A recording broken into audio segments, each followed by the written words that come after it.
ট্যাক্সে আমরা কখনো আপত্তি করি নাই, আমাদের শুধু হিসাবটা বুঝতে চাই আমার ট্যাক্সের টাকাটা আমার পকেট থেকে কার পকেটে যাবে। কয়েকদিন পরে জুলাই মাসের 1 তারিখ থেকে এই মেট্রো রেলের উপরেও ভ্যাট বসবে। মেট্রো রেলের প্রতিদিনের পরিচালনা ব্যয় নাকি 3 কোটি টাকা, আর টিকিট বিক্রি করে প্রতিদিন আয় হয় 1.5 কোটি টাকা। আমরা জানতে চাইলাম গোটা দুনিয়ার মধ্যে সবচেয়ে বেশি ব্যয়বহুল মেট্রো বাংলাদেশে হলো কেন? গোটা দুনিয়ার মধ্যে সবচেয়ে বেশি মেট্রো রেলের ভাড়া বাংলাদেশে কেন? এই পাশের দেশ ভারত, যে ভারতকে এত আমরা তোয়াজ করি, তোষণ করি, অনুসরণ করি, অনুকরণ করি, ওই ভারতে তো মেট্রো রেলে প্রতি প্রথম 2 কিলোমিটারের জন্য ভাড়া 5 টাকা। আমাদের কেন এখানে 20 টাকা? এই প্রশ্নের উত্তর তো তারা দিচ্ছেন না। এটা দেওয়ার পরেও আমাদের পরিচালন ব্যয় এত বেশি যে মেট্রো নাকি লোকসান হবে। ঢাকা শহরের 6% মানুষ মেট্রো ব্যবহার করবে, কিন্তু মেট্রোর জন্য গোটা বাংলাদেশের মানুষের উপরে নানাভাবে ভ্যাট আরোপ করা হয়েছিল। এখন আবার যাত্রীদের উপরও 15% ভ্যাট আরোপ করা হবে। তাতে কি হবে? প্রতিদিন সরকার 22 লাখ টাকা করে বেশি আয় করবে। প্রতিদিন 22 লাখ টাকা করে আয় করলে বছরে আয় করবে 66 কোটি টাকা, মানে বছরে তো মেট্রো রেল 300 দিন চলবে।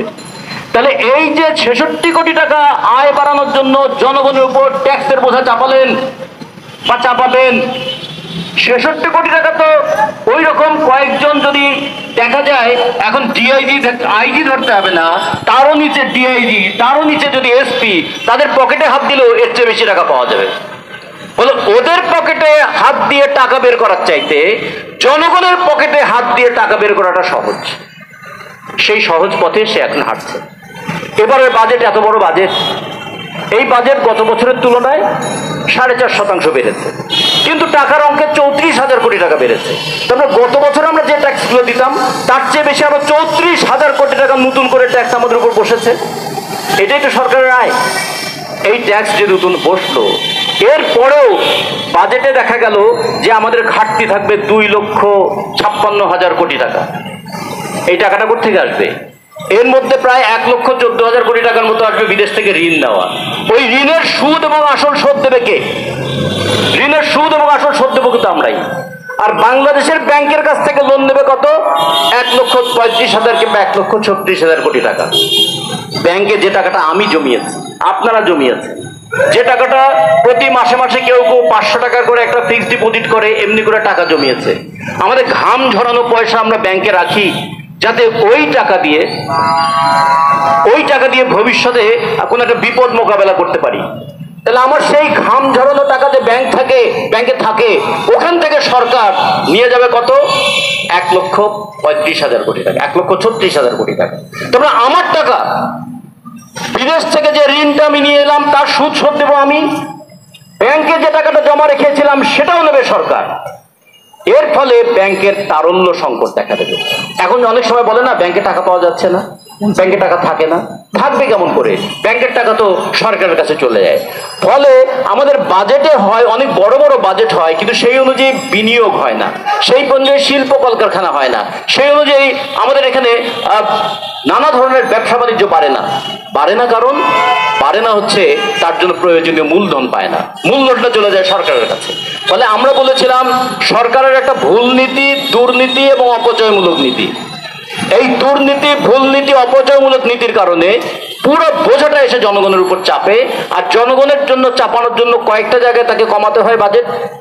তা প্রধান যদি খাত ধরি, আমরা যদি বলি বাংলাদেশের ভবিষ্যৎ ভাবলে আমরা কোথায় ভাববো? বাংলাদেশের ভবিষ্যৎ ভাববো 4.5 কোটি ছাত্রছাত্রীর উপরে। এরাই তো বাংলাদেশটাকে গড়ে তুলবে। এই 4.5 কোটি ছাত্রছাত্রীকে পড়ানোর জন্য সব মিলিয়ে 70 লক্ষ শিক্ষক আছে আমাদের প্রাইমারি স্কুল আছে 1,14,000, তার মধ্যে 65,000 কিংবা 66,000 সরকারি, বাকিগুলো বেসরকারি। হাই স্কুলের সংখ্যা 20,000, তার মধ্যে 650 থেকে 700 হচ্ছে সরকারি, বাকিগুলো বেসরকারি। কলেজের সংখ্যা 2,500, তার মধ্যে 350 মতো সরকারি, বাকি সব বেসরকারি। বিশ্ববিদ্যালয়ের সংখ্যা কত? বিশ্ববিদ্যালয় 53টা পাবলিক বিশ্ববিদ্যালয়, আর আমাদের এখানে 114টা হচ্ছে প্রাইভেট বিশ্ববিদ্যালয়। ফলে একদম প্রাথমিক থেকে বিশ্ববিদ্যালয় পর্যন্ত একটা বেসরকারীকরণের ধারা আছে। টাকা দাও, শিক্ষা দাও, এইরকম নীতি। আর সরকারি যে সমস্ত প্রতিষ্ঠান, সেই প্রতিষ্ঠানের বরাদ্দ সেটা ক্রমান্বয়ে কমছে।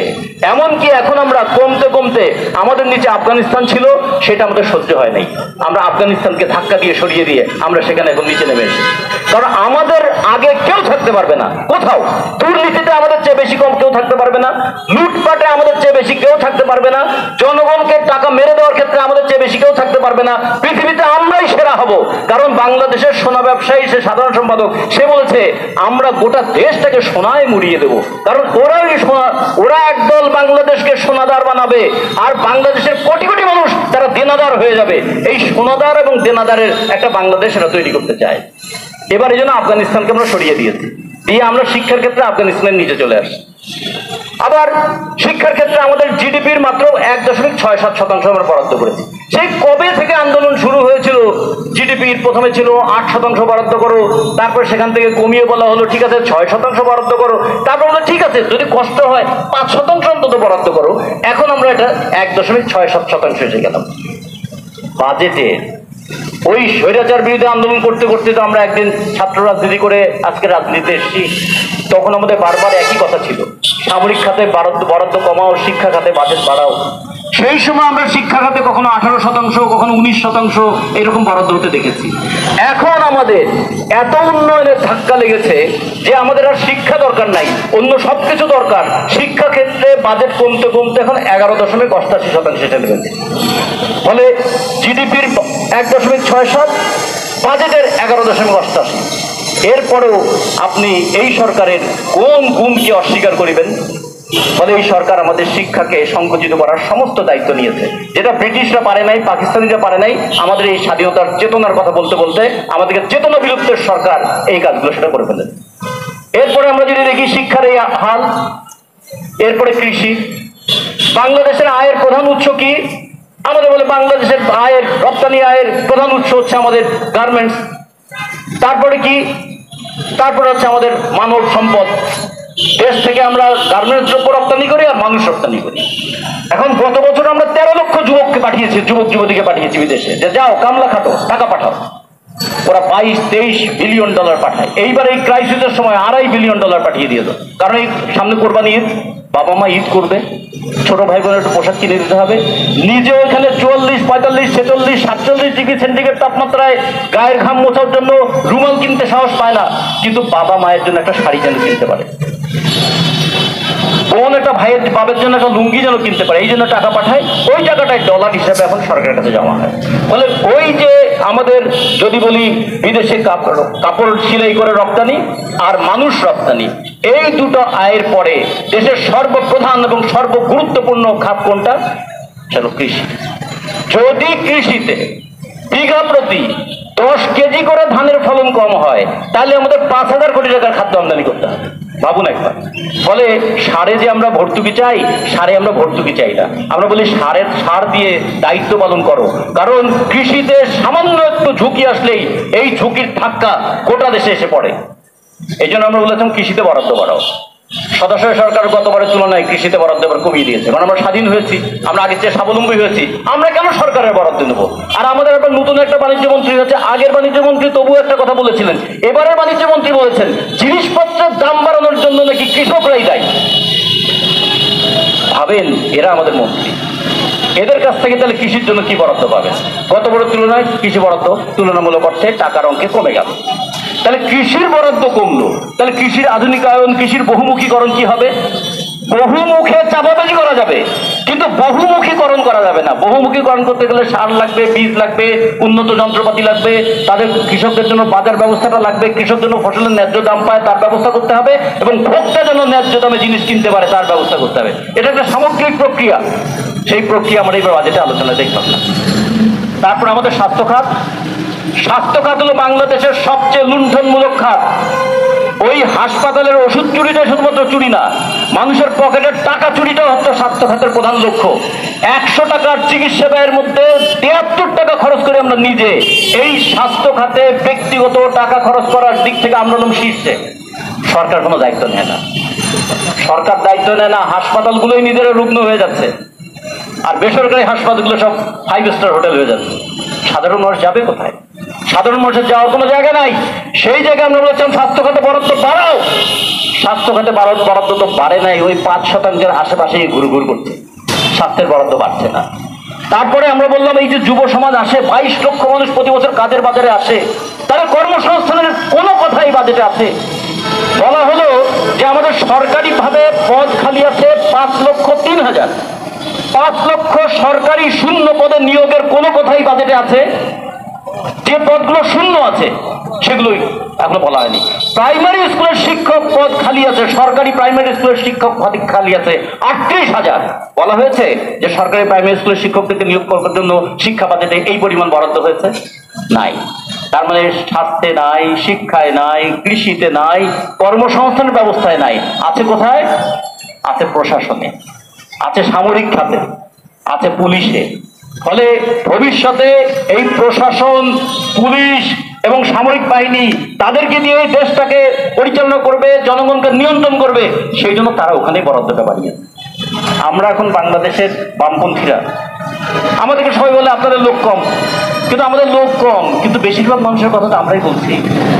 আমরা আজকে এই জন্য দাঁড়িয়ে বলছি, একদম অত ব্যাখ্যায় আমরা যেতে পারলাম না। মোটা দাগে আমাদের চোখে যেটুকু ধরা পড়েছে তাতে দেখলাম এই বাজেট কিভাবে একটা সাইফন প্রক্রিয়ার মাধ্যমে জনগণের কাছ থেকে ভ্যাট এবং ট্যাক্সের মাধ্যমে টাকা নিয়ে বড়লোকদের পকেটে ভরে দেবে। এই প্রক্রিয়াটাকে অব্যাহত রাখলে একের পর এক বাজেট আসবে। 53তম বাজেটের পরে 54তম বাজেট হবে।